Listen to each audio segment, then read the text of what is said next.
శ్రీ గురుభ్యో నమః. శ్రీమాత్రే నమః. శ్రీ లలితా సహస్రనామ స్తోత్రం 3వ శ్లోకం నేర్చుకుందాం. 3వ శ్లోకంలో మొత్తం 3 నామాలుంటాయి. మొదటి 2 నామాలు 8 అక్షరాలు కలిగి ఉంటాయి. 3వ నామం 16 అక్షరాల నామం. నేర్చుకునేవారు ఇది గమనించవలసి ఉంటుంది. 16 అక్షరాల నామాన్ని ఎక్కడా ఆపకుండా చదవవలసి ఉంటుంది. మధ్యలో ఆపితే అర్థాలు వేరుగా వస్తాయి.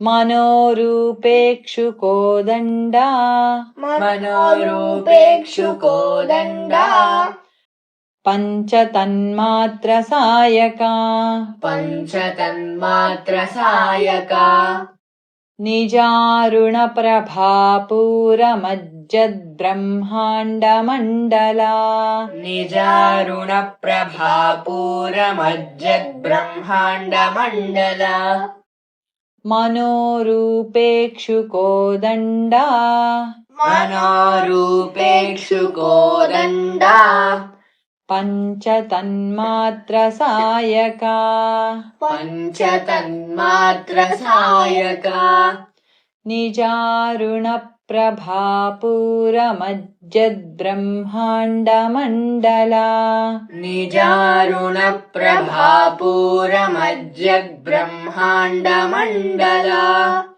మనోరూపేక్షుకోదండా మనోరూపేక్షుకోదండా పంచతన్మాత్ర సాయకా పంచతన్మాత్ర సాయకా నిజారుణ ప్రభాపూరమజ్జద్బ్రహ్మాండమండలా నిజారుణ ప్రభాపూరమజ్జద్బ్రహ్మాండమండలా మనోరూపేక్షుకోదండా మనోరూపేక్షుకోదండా పంచతన్మాత్ర సాయకా పంచతన్మాత్ర సాయకా నిజారుణ ప్రభాపూరమజ్జద్బ్రహ్మాండమండలా నిజారుణ ప్రభాపూరమజ్జద్బ్రహ్మాండమండలా మనోరూపేక్షుకోదండా మనోరూపేక్షుకోదండా పంచతన్మాత్ర సాయకా పంచతన్మాత్ర సాయకా నిజారుణ ప్రభాపూరమజ్జద్బ్రహ్మాండమండలా నిజారుణ ప్రభాపూరమజ్జద్బ్రహ్మాండమండలా మనోరూపేక్షుకోదండా పంచతన్మాత్ర సాయకా మనోరూపేక్షుకోదండా పంచతన్మాత్ర సాయకా నిజారుణ ప్రభాపూరమజ్జద్బ్రహ్మాండమండలా నిజారుణ ప్రభాపూరమజ్జద్బ్రహ్మాండమండలా మనోరూపేక్షుకోదండా పంచతన్మాత్ర సాయకా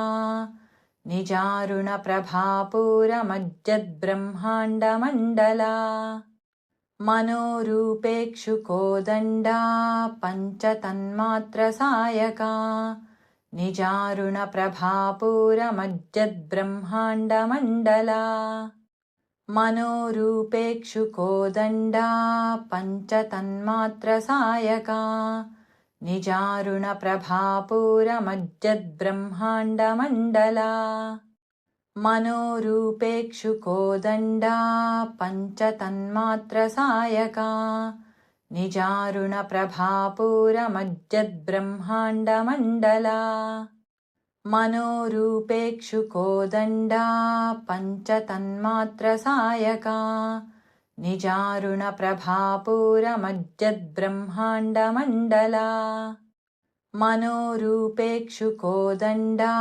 పంచతన్మాత్ర సాయకా నిజారుణ ప్రభాపూరమజ్జద్బ్రహ్మాండమండలా మనోరూపేక్షుకోదండా పంచతన్మాత్ర సాయకా निजारुणप्रभापूरमज्जद्ब्रह्माण्डमण्डला मनोरूपेक्षुकोदण्डा